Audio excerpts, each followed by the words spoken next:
টাকা ঢুকবে এবার ফেসবুক। আজকে সকালে ঘুম থেকে উঠেই বসে পড়েছি সবজি কাটতে। আর কেন এত রকমের সবজি কাটা হচ্ছে সকাল সকাল সেটা তোমাদেরকে একটু পরেই বলবো। আর তারপর আমি চলে এসেছিলাম রান্না করতে। আর এখানে মাছের উপরে লেবু দিচ্ছি, তার কারণটা হচ্ছে আজকে নতুন রকমের একটা রেসিপি রান্না করব। তো চলো তোমাদের সঙ্গে রেসিপিটা শেয়ার করি। আজকে করব দই কাতলা। আমাদের বাড়িতে মাছ সবসময় অ্যাভেলেবেল থাকলেও এই রান্নাটা কখনো করা হয়নি, তো আমি আজকে ফার্স্ট টাইম ট্রাই করছি। আর এইদিকে আমি কাজু বাদাম, মগজদানা আর দই দিয়ে মিক্সিতে পেস্ট করে রেখে দিয়েছি। আর এইদিকে আমি আলু ভাজাটা বসিয়ে দিয়েছি, তারপর ভাজবো পটল। হ্যালো ফ্রেন্ডস, গুড মর্নিং সবাইকে and welcome back to my channel. অনেক দিন হয়ে গেল আমার চ্যানেলে সেরকম কোনো ব্লগ আসে না, তো আজকে যখন সময় পেয়েছি তাই তোমাদের জন্য আরেকটা নতুন ব্লগ নিয়ে চলে আসলাম। তো কালকে রাতে আমি বাড়িতে এসেছি, 1 মাস পর বাড়িতে আসলাম। আর আজকে হচ্ছে শনিবার, আজকে হচ্ছে বাবার জন্মদিন করে আজকে বার্থডে সেলিব্রেশনটা করব। আমি আর বোন মিলেই এই আয়োজনটা করছি। তো চলো ব্লগটা দেখতে থাকো, আজকে সারাদিন আমরা কি কি করি আর রান্নাবান্না কি কি হচ্ছে তোমাদের সাথে শেয়ার করব। তো চলো ব্লগটা কন্টিনিউ দেখতে থাকো। এদিকে আমি মাছগুলো ভাজতে বসিয়ে দিয়েছি, আর মাছগুলো হালকা করে ভাজা হবে। তারপর কড়াতে এখানে তেল দিয়ে গোটা গরম মশলা দিয়ে মশলাটাকে কষে নিচ্ছি, আর মশলাটা বসেও গিয়েছিল। তারপর একটু কষা হয়ে যাওয়ার পরে যে পেস্টটা ছিল দইয়ের সেটা এখানে দিয়ে দিয়েছি। এটা দিয়ে হালকা করে কষে নেব, তারপর একটু জল দিয়ে দেব। জানি না কীরকম খেতে হবে, সবাই খেতে পারবে কিনা সেটাও বলতে পারছি না। আর এখানে মশলাটা দিয়ে একটু জল দিয়ে ফুটিয়ে নিচ্ছিলাম, তারপর এখন ফুটে যাওয়ার পর মাছগুলো দিয়ে দিয়েছি, হালকা করে ফুটিয়ে তারপর গরম মশলা দিয়ে নামিয়ে দেবো। আজকে অনেকগুলো আইটেম রান্না হবে, কিন্তু সেগুলো আমি একা করব না, আমার সাথে অনেকেই রান্না করবে। আজকে সবাই মিলেই আমরা রান্না করব।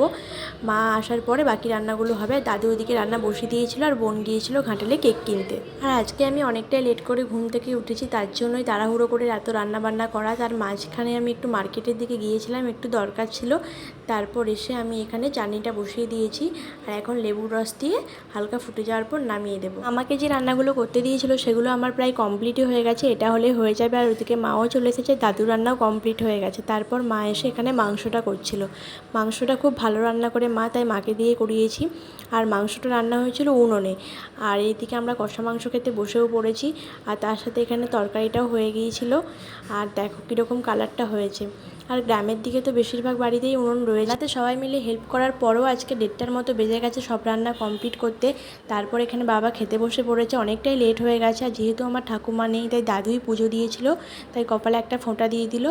আর বাবা এখন যেহেতু খেতে বসেছে, এত রান্না করার পরও বাবা কিছু খাবে না, কারণ তার এত তেল মশলা খাওয়া যাবে না, তাই হালকা করেই খাবে। আর খাবারগুলো ওই জন্য একটু একটু করে তুলে নিচ্ছে, মিষ্টিও খাওয়া যাবে না। আর এইদিকে আমিও খেতে বসে পড়েছি। আর ফার্স্টে ওই জন্য দই কাতলাটা আমি টেস্ট করে দেখবো কীরকম খেতে হয়েছে। সবাই বলছিল ভালো খেতে হয়েছে, তারপর আমিও খেয়ে দেখলাম ভালো হয়েছে। গুড ইভিনিং বন্ধুরা। তো সকাল থেকে খুব ব্যস্ত ছিলাম, তাই ক্যামেরার সামনে আসতে পারিনি। আর এখন একটু ফ্রি হয়ে গেছি সন্ধেবেলা, তাই এখন সবাই মিলে আড্ডা দিচ্ছি। এখন আমি চলে এসেছি কাকিমাদের বাড়িতে।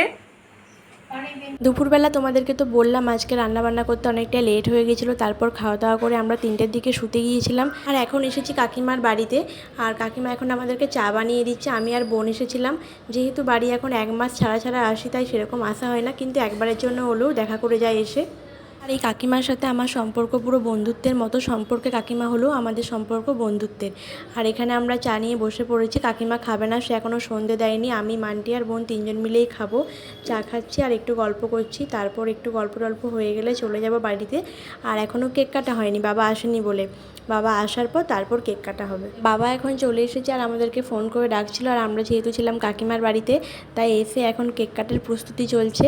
কেকটা বের করে নিয়েছি, তার মাঝে চলে গেল 2-3বার কারেন্ট, তার জন্য একটু লেট হয়ে গেল। প্রায় এই করতে করতে 9টার মতো বেজে গেছে। আর আমি এখন কেকটা ডেকোরেশন করছি, সেরকম কোনো কিছু হবে না, হালকা করেই হবে, জাস্ট একটা কেক কাটা হবে। আর এইটুকুই করতে পেরেছি, তার জন্য তাকে বলেছিলাম কি গিফট নেবে, সে কোনো কিছুই গিফট নেবে না বলে দিয়েছে, তাই হালকা করে একটু সেলিব্রেশন।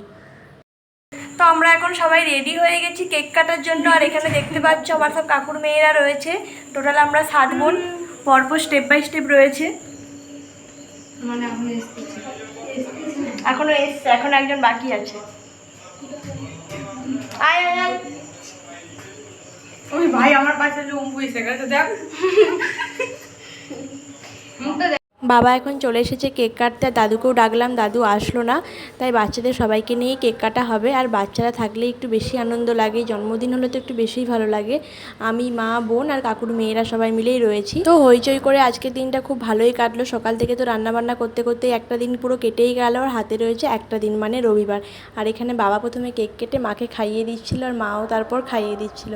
খুব ভালো লাগছিল, আর আমাদের বাবা মায়ের মধ্যে বন্ডিংটাও খুব সুন্দর রয়েছে। তারপর আমিও চলে গিয়েছিলাম কেক কেটে খাওয়াতে, আর কেকটা খুব সুন্দরও খেতে ছিল, পুরো এত নরম ছিল মোমবাতিটা অবধি ওখান থেকে ভেঙে যাচ্ছিল। আর বোন ওখানে কেক কেটে খাওয়াতে গিয়ে নিজেই খেতে শুরু করে দিয়েছে, ও কেকটা দেখে লোভ সামলাতে পারছিল না। তারপর আমি সবাইকে কেটে কেটে ভাগ করে দিচ্ছিলাম।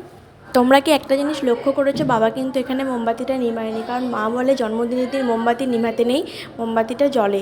তারপর ওই জন্য আমি মোমবাতিটা নিমিয়ে দিয়ে কেক কাটা শুরু করেছি। মনে হচ্ছে যেন আমারই জন্মদিন, আমি এখানে কেক কাটছি আর খাচ্ছি। বাচ্চাগুলোকে এখনও দিইও নি, তারপর একটু একটু করে পিস করে সবাইকে দিচ্ছি। আর কেকটা খুব একটা বড়ই ছিল না, ছোটো ছিল, তো সেটাকেই একটু একটু করে সবাইকে দেবো। আর কিছুদিন পরে আরেকটা জন্মদিন পড়বে, সেটা একটু বড় করেই করা হবে, সেটা হচ্ছে বোনের জন্মদিন, সেটা রয়েছে সেপ্টেম্বরে। কেক কাটা কমপ্লিট হয়ে গেছে, আর অনেকটা রাতও হয়ে গেছে, এবার আমরা খাওয়া দাওয়া করে নেব। আর আজকে সারাদিনটা আমরা সবাই মিলে খুব মজা করেই কাটালাম। তো চলো আজকের ব্লগটা এখানেই শেষ করছি, দেখা হচ্ছে নেক্সট কোনো একটা ব্লগে। তো সবাইকে টাটা অ্যান্ড গুড নাইট।